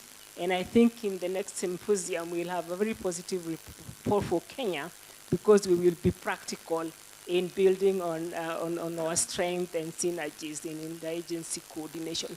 And one thing, because I don't want to miss this, and it is again to our Kenyan team and probably others from the neighboring countries. Yesterday, when we were looking at the social and cultural barriers to CRVSs, at the back of my mind, I had a barrier which may not appear very significant, but it is, especially in Kenya, and that is religious barrier. Religious extremism and cults, and we have seen it in Kenya. So it is something that when we sit in our interministerial committee, we'll interrogate, and those from Kenya will remember the Shakahora, where a lot of deaths happened, and a lot of that goes unreported, and that is cultism and religious extremism. And we know a lot of religious extremisms have a very negative impact on CRVSs. So as Kenyan team, we will look at that and how it can have a very negative impact on data collection. But yes, inter-ministerial coordination and building on the synergies that we can pick from each other. Thank you. Wonderful, thank you so much. I think we have quite a bit to contend with here. We've heard about alliances with other stakeholders, moving beyond just the echo chamber of the CRVS community, avoiding fragmented systems, particularly in terms of financing, taking a bottom-up approach, meeting people where they are and empowering them going forward, and counting everybody because everybody counts. We've heard that systems are changeable and we need to document that change and expand it. And then we've also heard about the power and the criticality of coordination at the interagency level and the interministerial level. So I want to thank, and please, I want to invite the audience to thank our excellent panel for really reflecting on where we've come from and where we still need to go, and how we can have more clarity in the journey ahead. So thank you so much.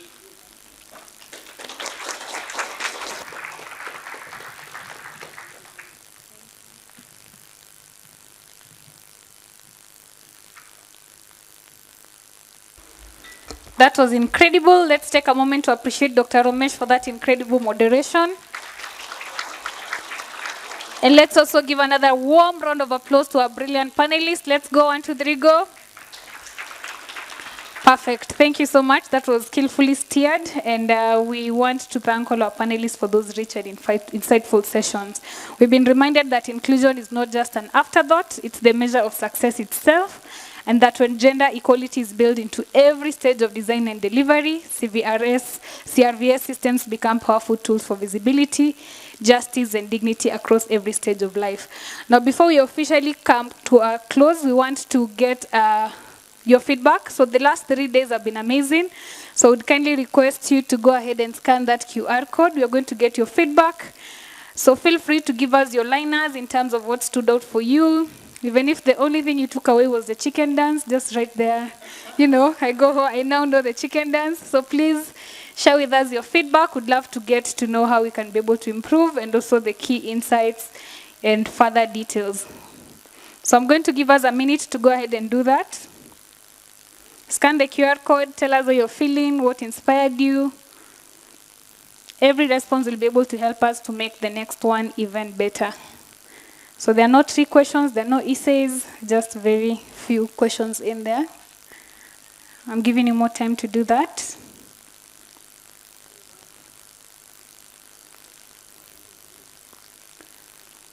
I'll give us a few more minutes to do that. And please feel free to be as detailed as you can be. The more words, the merrier. DJ, kindly play some background noise for like a minute, and then we will transition to the next summary.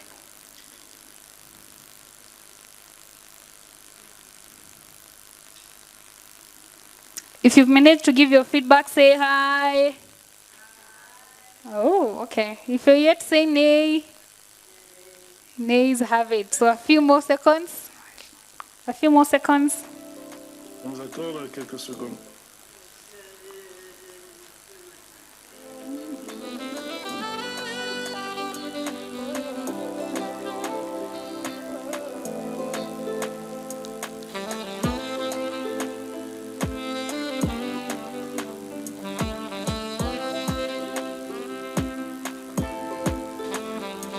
Let's hurry up.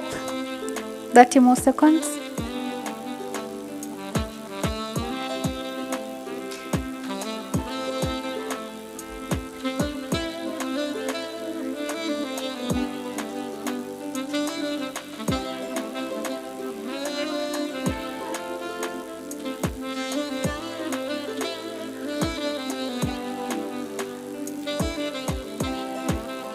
All right, I'll do another check. If you're done filling the survey, say hi. If you're not done, say nay. All right, the nays, you can kindly feel free to continue filling the survey even as you continue. And now, as we draw to the close of our symposium, it's only fitting that we take a moment to be able to reflect on the journey we've shared over the past 3 days, the ideas, the insights, and the connections that have shaped it. And to help us do that, you're going to welcome Dr. Romesh, back to stage to be able to lead us to give us a brief summary of the entire event. So put your hands together for Dr. Romesh as he does that.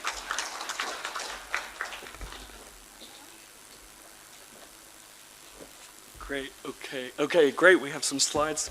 Excellent. I want to be super brief, and then I can, what we'll do is just highlight some. We had 7 action areas, for this symposium, which were highlighted in the background paper. I wanted to just revisit that really, really quickly, because so that we can consolidate our thinking. And what we want to do is, as an immediate action after this symposium, we want to turn this background paper into a richer discussion paper around those 7 action areas. And so the reason why I want to highlight this is so that as colleagues reflect on the symposium and in the weeks to come, if you have suggestions on how we can develop these 7 action areas more strongly, please reach out to us as we finalize this into a fuller discussion paper. Once we do that, then we'll turn over to Priscilla Idele to help kind of close us out and do some acknowledgements and thank yous before we head to Government of Kenya and Honourable Paul Mungwami to close this year's symposium on behalf of our co-host, the Government of Kenya. So excellent. I imagine there's a clicker. So, oh, maybe this is it. Great. So I want to draw your attention to the QR code where you can access the symposium background paper. We identified these 7 key areas, and what I will do is go through them super briefly, just for the purpose of trying to move us along and get us out not too late on a Friday afternoon. So throughout the symposium and throughout the 4 CRVS and gender global conferences, we've talked about this life course approach, and I think we heard it particularly poignantly from the Registrar General here in Kenya about the importance of understanding the interdependence of registration of vital events across the life course, how under-registration in births affects the registration of marriages and divorce and death, and then creates a feedback loop across generations. Further, we spent some time on day one taking note of the growth in assessment tools, assessment methodologies, and frameworks. This is something to celebrate, but with that celebration comes a need for further consolidation and coherence. And so I think the take-home from I think session number 3 in particular on day one was a need to provide stronger guidance in terms of when to use different assessment tools and methodologies in different contexts, and perhaps to make things more modular. Moving on, we've heard throughout the 3 days a lot of different types of inequality assessment. Here's an example from work that we've done, with colleagues in Ecuador a few years ago, highlighting the sex differentials in death registration across different departamentos in Ecuador. And the thing to notice here is these two orange and blue, the orange and blue dotted lines, the national average in female and male death registration it's almost indistinguishable at the national level. But if you start unpacking this subnationally, you see that there's actually a range of disparities in sex differentials in death registration, where in almost all departamentos, female death registration lags male death registration, sometimes by around 20 percentage points. I think what some of this work and some of the discussions over the last 3 days highlighted is a need to package up some of these inequality assessments in more compelling ways, particularly, and I think Priscilla Adele just said it a moment ago, we need to start from the bottom up and identify those left behind, those being left out. And these kinds of analyses point us to where system strengthening priorities really need to be, where system strengthening initiatives need to be prioritized. Just to reflect again, of course we've talked a lot about joined up systems, and in this field we've talked a lot about the integration of civil registration, ID management, and digital public infrastructure, along with many, many other data systems to advance an inclusive society. And I think, again, we heard one of the areas where we heard that more needs to be done is to make the case and communicate why civil registration and legal identity is the most fundamental base layer of any type of digital public infrastructure and efforts around artificial intelligence. And I think we as a community perhaps are somewhat underrepresented in some of those important discussions. And so that should give us pause and a need for better organization and engagement going forward. We talked a lot about data usage, and data availability.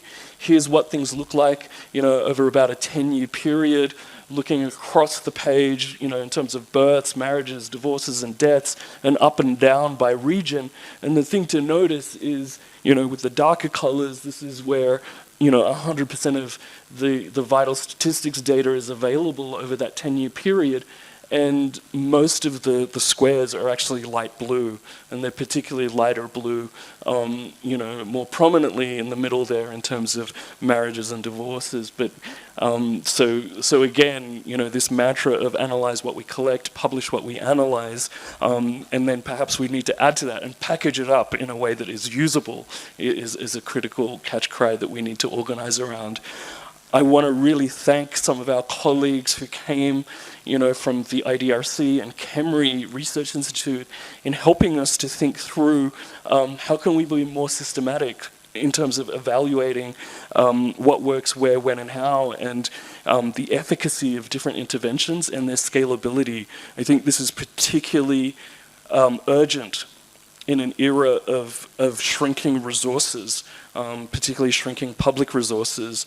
And so I think, we have a lot to do here in terms of how to take this evidence to action research agenda forward. And then lastly, we talked about the strengthening of partnerships and coordination, and that was done on multiple dimensions. We heard a lot about great progress in a couple of different countries in terms of interministerial coordination here in Kenya, and then also the interagency coordination being guided particularly by new initiatives like the Health Data Collaborative's partner mapping tool. But we also saw that there's perhaps more needed in terms of interministerial, interagency coordination when it comes to things like data governance, data dissemination, and usage of CRVS data. So much there to do going forward. And then further, we heard more about the need to reach out further to the private sector, to civil society organizations in supporting inclusive legal identity. The social norms and different socioeconomic barriers are real, and so we have many civil society and local groups working on these issues. And so I think the challenge going forward is how do we partner with them from the bottom up and amplify that CRVS systems are a powerful tool for gender equality and women's empowerment.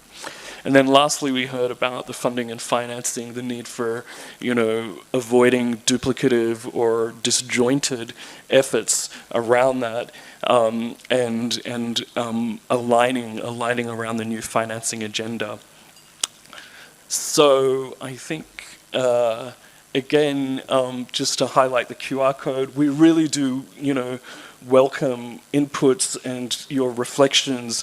We want this background paper to be transformed into a discussion paper which truly reflects the thoughts, the interests, the concerns, and the priorities that we've discussed here at this year's symposium, so we can carry it forward together. So thank you so much. Let me pass over to Priscilla Idele to guide us through some acknowledgements and thank yous before we head to Government of Kenya to close. Thanks, Priscilla.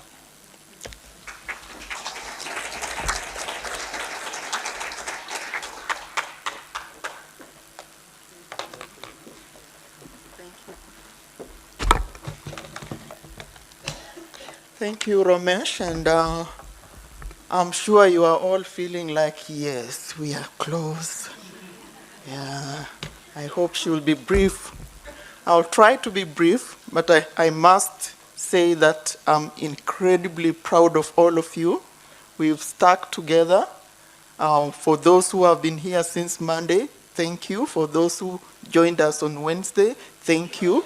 And I'm particularly so pleased that our senior government representative has stuck with us up to today, since Monday.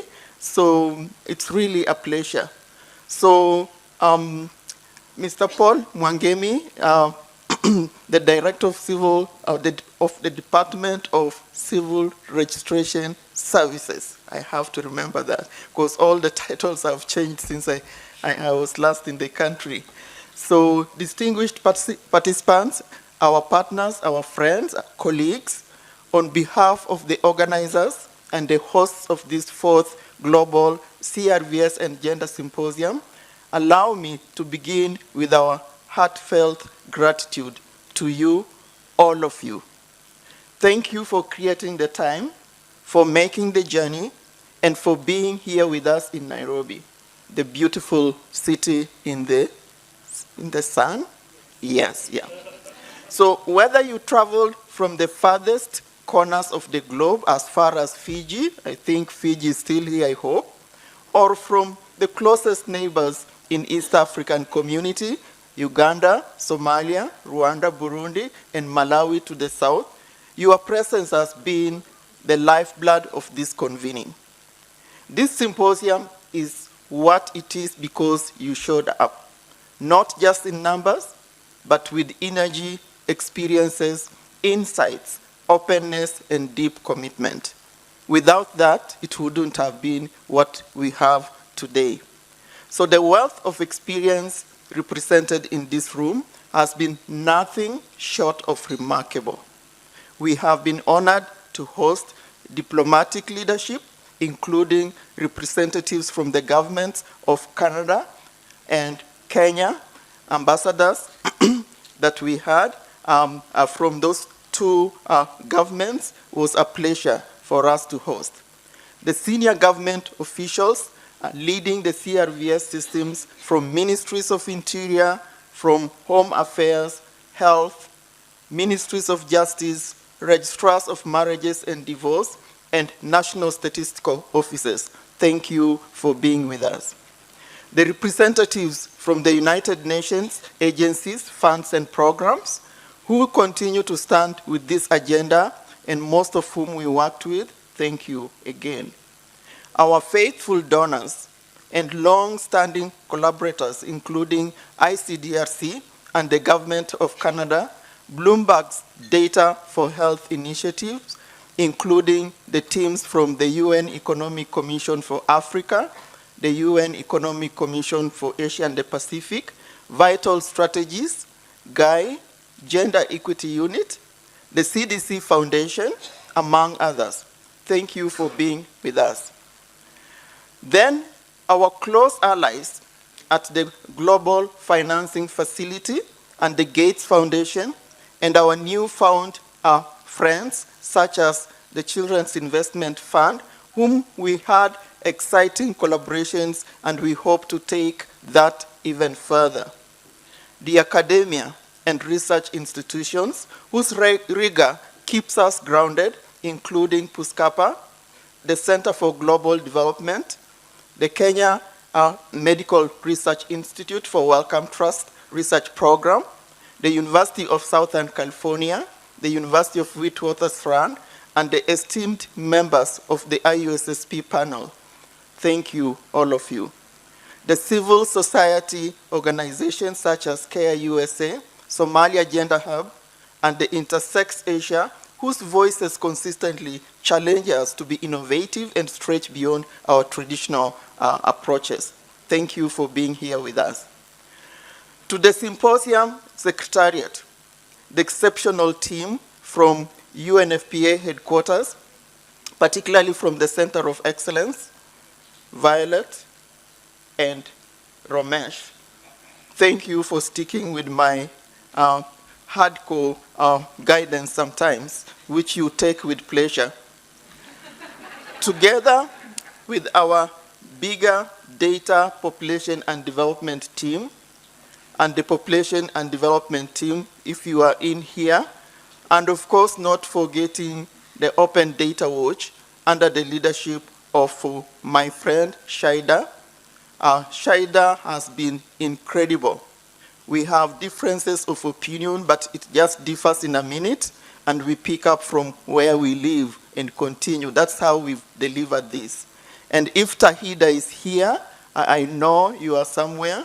Thank you so much for being in the background, but it has been incredible, and there are many other colleagues that are not here from both UNFPA, but also from Open Data Watch that we are most grateful for. So we have also, within this team, we have had the support of our regional population and development advisors who have taken a big lift over close to a year since we started working on this. Some of them are here. I know Fred is here, Willis is here, Christoph is here. Who? Edward is here, Claudina on behalf of the Lacro office, and Bolade on behalf of the West and Central Africa office. Thank you, all of you. You know what you have done, so I don't have to tell you again. But thank you so much, we really appreciate. Then, may I take now the opportunity to thank the UNFPA country office and also regional offices here, including our representatives that are here from Rwanda, from Esaro, Wikaro, Lacro, Ekaro, Asro, and APRO, If you want the full names of those, I can give you under special bribe. If you buy me a bottle of wine, then I'll tell you what all those stand for. What an incredible team it has been. These colleagues are, in addition to those that are not in this room, the way we work within the UNFPA and any other United Nations is we work through our regional offices, who then work through our country offices to get the constituencies that are in this room. Each of those levels did something to make it happen, and we are incredibly proud of all of you in this room. May I also acknowledge with deep appreciation the oversight of our advisory committee comprising of 8 co-partners from UNFPA, from IDRC, from UNICEF, from the GFF, from UNECA, UNESCAP, from WHO, from Bloomberg Philanthropies, who are here in person or who logged in online, and also from the UN Statistics Division, who could not be here in person, but the support they provided was a pillar that sustains, and they continue to provide, that sustains the Center of Excellence for CRVS that is hosted at UNFPA. And now, I save the best for the last to our incredible hosts, the government of Kenya and the UNFPA Kenya Country Office. You have set a gold standard in hospitality and partnership. For the past 6 months, you have worked tirelessly to ensure that every participant felt welcomed, safe, and at home in this beautiful country. Not just because it's my country, but I think it's beautiful, you'll agree with me. May I also kindly request that all members of the CRS Planning Committee to stand up just for recognition. I'm sorry to make you stand up, but please join me in applauding them for their dedication and hard work in getting each one of us here.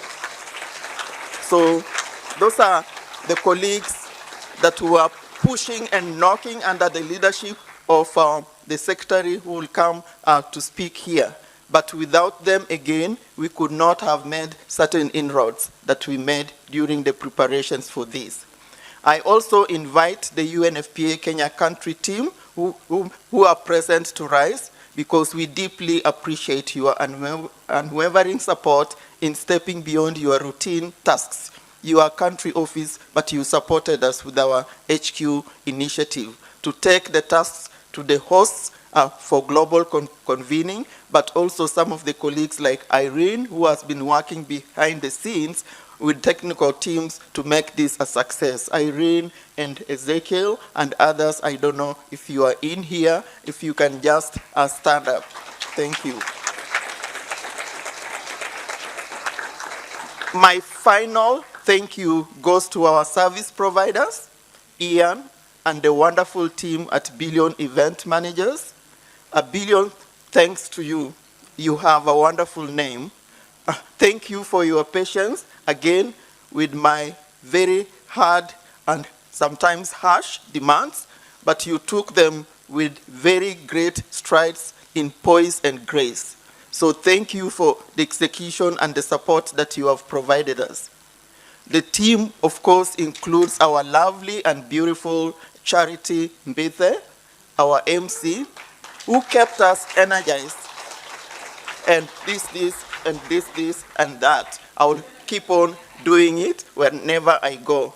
And to Samson, who was hosting us at the hotel, and the team at Safari Park Hotel, thank you for ensuring that we were well fed and accommodated for those who stayed here. And now, allow me to call our chief guest of honor, the Secretary of the Department of Civil Registration and Services at the State Department of Immigration and Citizen Services at the Ministry of Interior and National Administration to close this global symposium. Over to you, Mr. Mwangemi.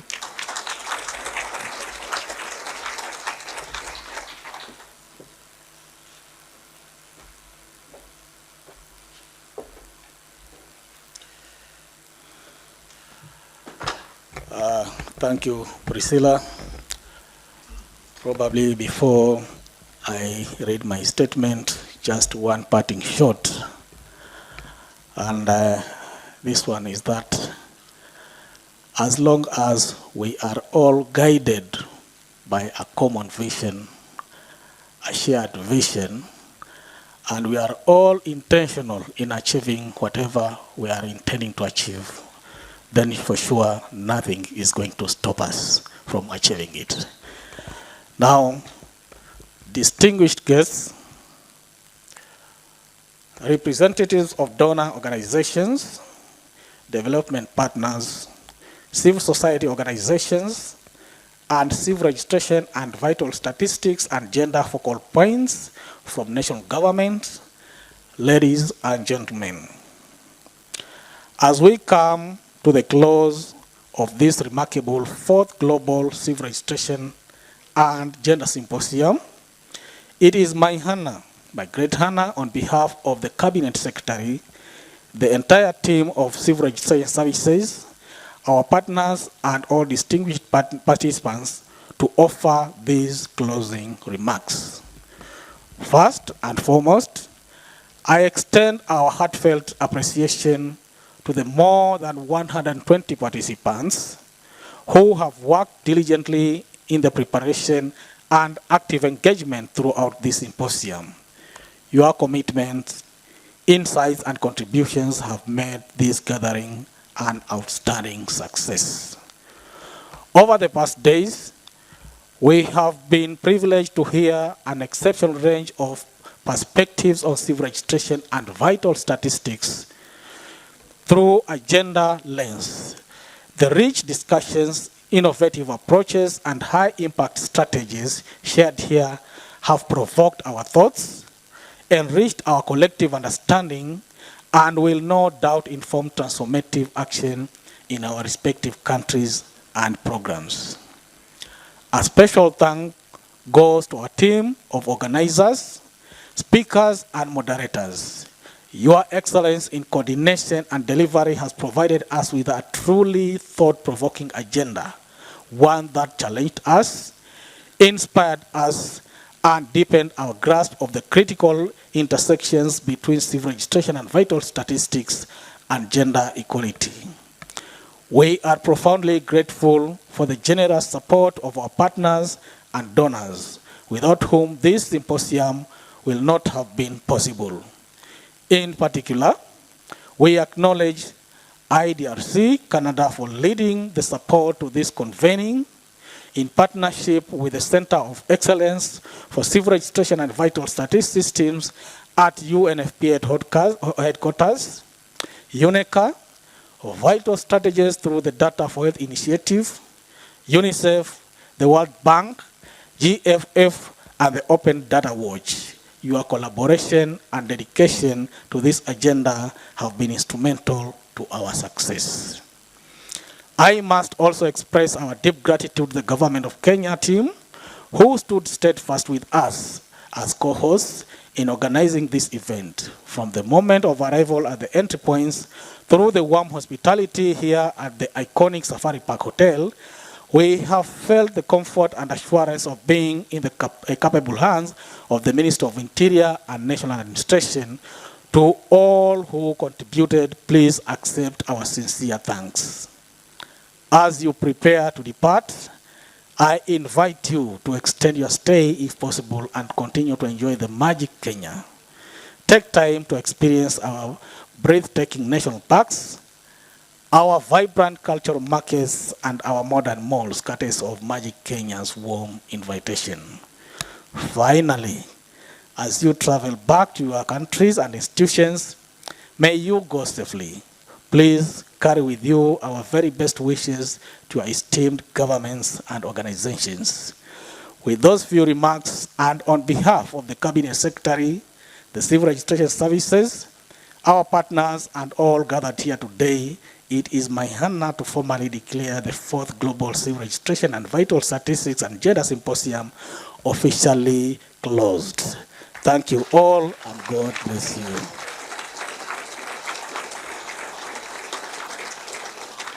I'm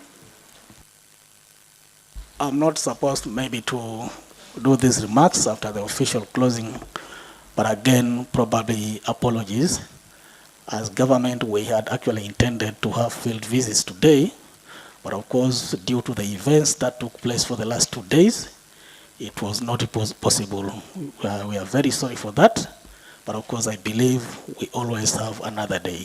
Thank you and be blessed.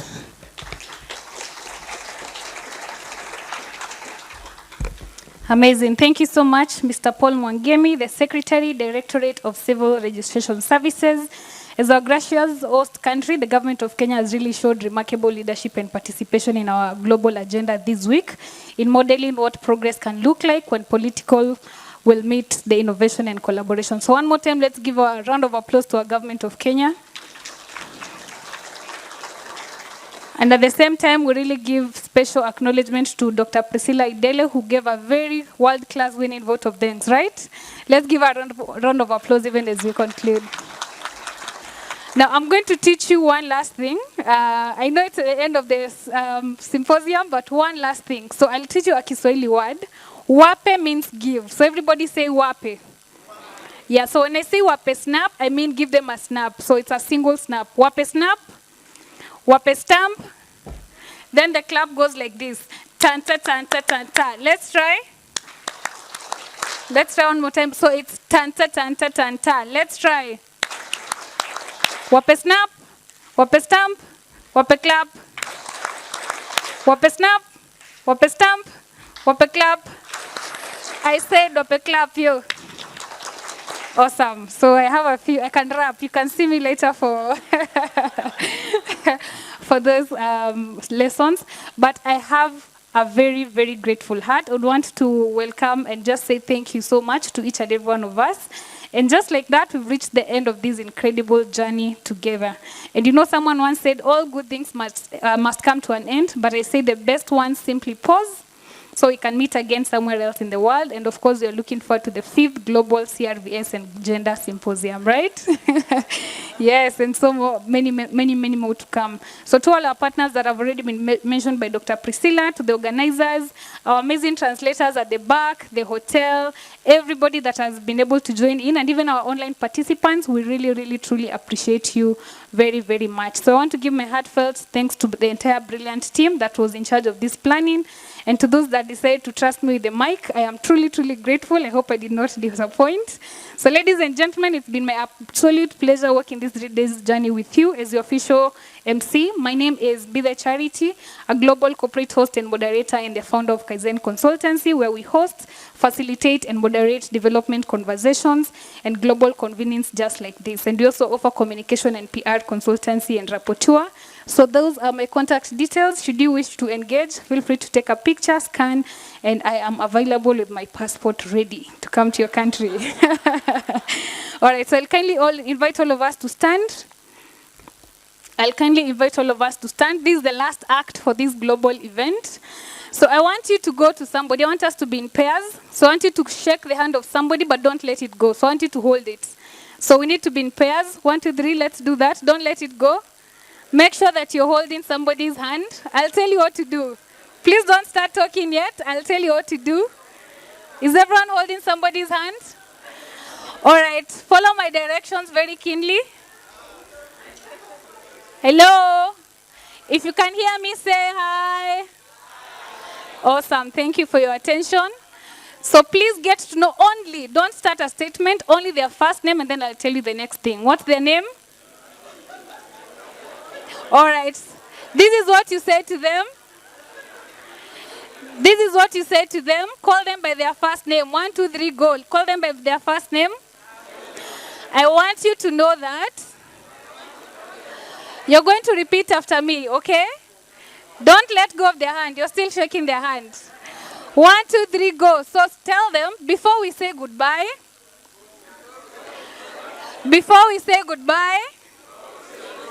I want you to know that the work you do matters.